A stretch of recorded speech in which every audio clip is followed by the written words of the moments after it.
Okay, so I chose to do the video on Chapter 9, which was on school influences. I did my post on Chapter 8 for week 10, I think it is, for 11/6/18.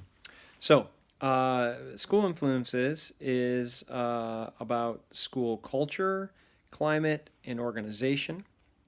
It's also about external constraints and opportunities, transitions or schooling for looking at transitions, how students transition from elementary to middle and middle to high, and then what school reforms have been done.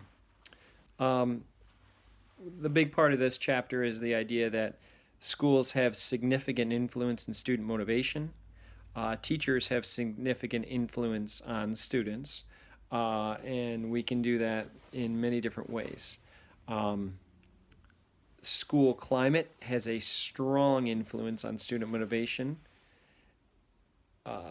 school safety, curriculum development, and differentiation, and whether that curriculum is engaging to students has a significant influence on student motivation.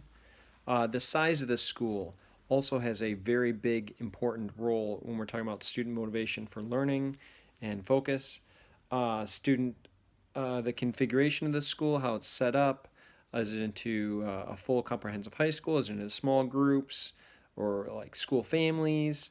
What opportunities are available and available for the schools?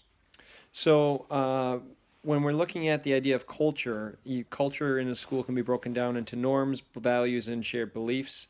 And so, four common general beliefs that influence school motivation are outcomes are the character of human nature. So, how do teachers view their students? Do teachers believe that students are basically good and they are intrinsically motivated to learn? Or are they students not necessarily good and basically good and not motivated to learn? And if so, then you need to be providing more control and to influence students to complete their work, right?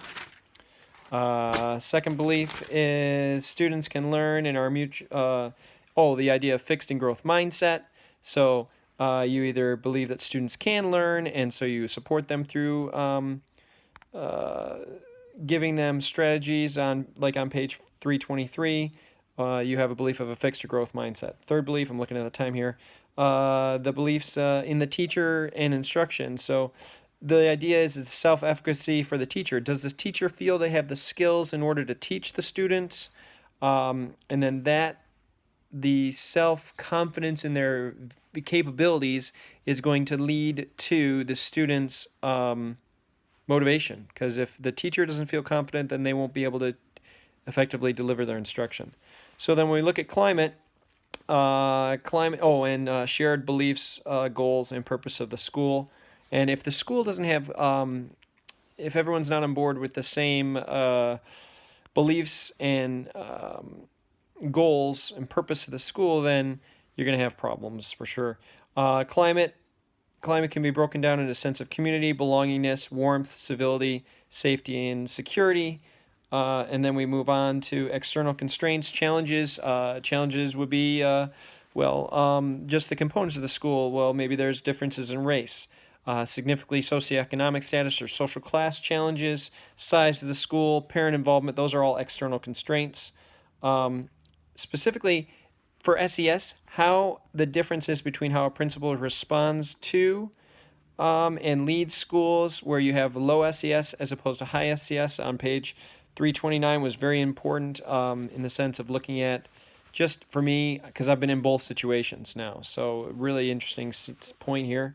For me, teaching high school, the 9th grade concerns on how to improve, specifically looking at how to support them with their time management skills. And then we're looking at applications. So the applications for my class are the sense of a community. So I really focus on capturing kids' hearts, building classroom community, trying to do intentional groupings, and then refer back to that time management, because then you just got to keep working through them. So that's over almost 5 minutes, near 5 minutes. So my question is, what do you do to help your students specifically build a sense of community in your classroom and to create a environment where they can have a success rather than and feel motivated to learn rather than feel defeated. Thanks, guys. Take care.